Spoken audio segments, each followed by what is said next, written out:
दोस्तों, आज हमारी दुनिया एक ऐसे चक्रव्यूह में फंस चुकी है जिसमें यूएस, चाइना और इंडिया तीनों अपना अपना गेम खेल रहे हैं। लेकिन ट्विस्ट ये है कि जहां दुनिया में सबको लग रहा है कि ट्रंप सिर्फ चाइना को टारगेट कर रहे हैं, वहीं कुछ एक्सपर्ट्स ये कह रहे हैं कि इनडायरेक्टली इंडिया और चाइना दोनों को फायदा हो रहा है। और हाँ, ये भी पॉसिबल है कि दोनों देश जो पहले एक दूसरे के दुश्मन हुआ करते थे, अब इकोनॉमिक लेवल पे थोड़ा थोड़ा करीब आ रहे हैं।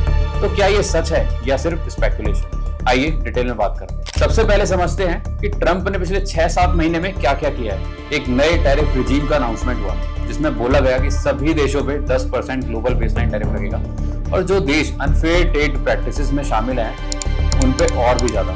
जैसे चाइना पे तो कुछ प्रोडक्ट्स में 145% तक का टैरिफ लगा था। अब इसका सीधा इम्पैक्ट ये हुआ कि चाइना के लिए यूएस मार्केट एक्सपेंसिव हो गया, एक्सपोर्ट गिर गए। बीजिंग ने इसका रेस्पॉन्स में क्या किया?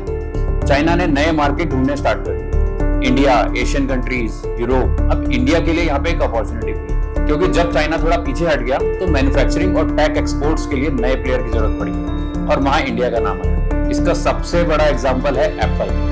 रॉयटर्स की रिपोर्ट के मुताबिक 2025 के Q2 तक इंडिया अमेरिका को सबसे ज्यादा आईफोन सप्लाई करने वाला देश बन गया। पिछले साल के मुकाबले इंडियन मेड आईफोन्स का एक्सपोर्ट 240% तक बढ़ गया। ये सिर्फ एक कंपनी का केस नहीं है, और भी ग्लोबल फर्म्स अब इंडिया को चाइना +1 स्ट्रेटेजी के अंदर एक सीरियस प्लेयर मानने लगे। अब बात करते हैं इंडिया चाइना के बीच रिलेशंस की। दोस्तों, 2020 के गलवान क्लैश के बाद दोनों देशों के रिश्ते बिल्कुल ठंडे हो गए थे। Trade restrictions, diplomatic freeze, border tension, सब कुछ हुआ। लेकिन एक इंपॉर्टेंट डेवलपमेंट हुआ 2024 में, जब एक बॉर्डर पेट्रोल एग्रीमेंट साइन किया गया, जो ट्रंप के पावर में आने से पहले किया गया था। उस एग्रीमेंट का एम था LAC पर 2020 से पहले का पेट्रोलिंग नॉर्म्स वापस लाना। इसके बाद 2025 में जब ट्रंप ने वापस एग्रेसिव ट्रेड पॉलिसी स्टार्ट करी, तब इंडिया और चाइना के बीच डिप्लोमेसी फिर से एक्टिवेट होने लगी। फिर क्या हुआ? 2025 के मिड में Indian external affair minister S Jaishankar ji ने चाइना विजिट किया। फाइनेंस मिनिस्टर निर्मला सीतारमन ने भी ओपनली बोला कि हम ज्यादा इंटरेक्शन चाहते हैं चाइना के साथ। रॉयटर्स ने इसे थॉ इन टाइज का सिग्नल माना। लेकिन क्या इसका मतलब इंडिया चाइना दोस्त बन गए हैं? बिल्कुल भी नहीं।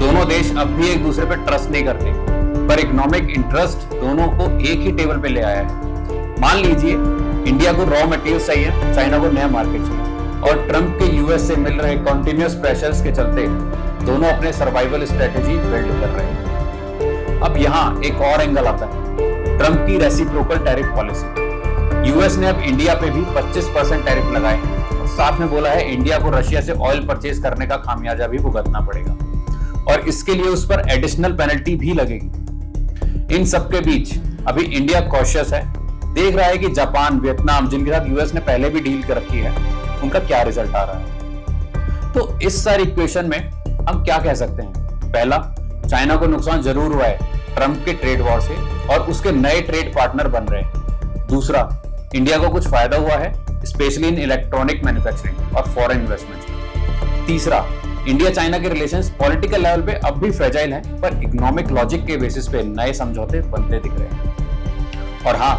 ये कहना गलत नहीं होगा कि अगर ट्रंप की ये टैरिफ पॉलिसीज कंटिन्यू रही तो एशिया का ट्रेड लैंडस्केप पूरी तरह बदल सकता है। इंडिया एक मेजर ऑल्टरनेटिव बन रहा है चाइना के अगेंस्ट। लेकिन ये भी याद रखना होगा कि चाइना की कैपेसिटी और इकोनॉमिक स्केल अभी भी बहुत ज्यादा है। तो रेस इजी नहीं है, पर डायरेक्शन सही है। तो दोस्तों, आपको क्या लगता है? क्या ये सब टेम्परेरी है या फिर इंडिया चाइना के रिश्ते कुछ नए डायरेक्शन में जा रहे हैं? इकोनॉमिक लेवल पे तो जरूर। आपकी क्या सोच है? कमेंट्स में जरूर बताना। और आपको अगर ये वीडियो पसंद आए, शेयर, सब्सक्राइब जरूर करें। और हाँ, अगर आप चाहते हो कि हम अगली बार ब्रिक्स, रेयर अर्थ मिनरल्स या AI चिप्स जैसे टॉपिक्स पे वीडियो बनाएं, तो हमें कमेंट में जरूर बताना। मिलते हैं नेक्स्ट वीडियो में एक नए टॉपिक के साथ। जय हिंद।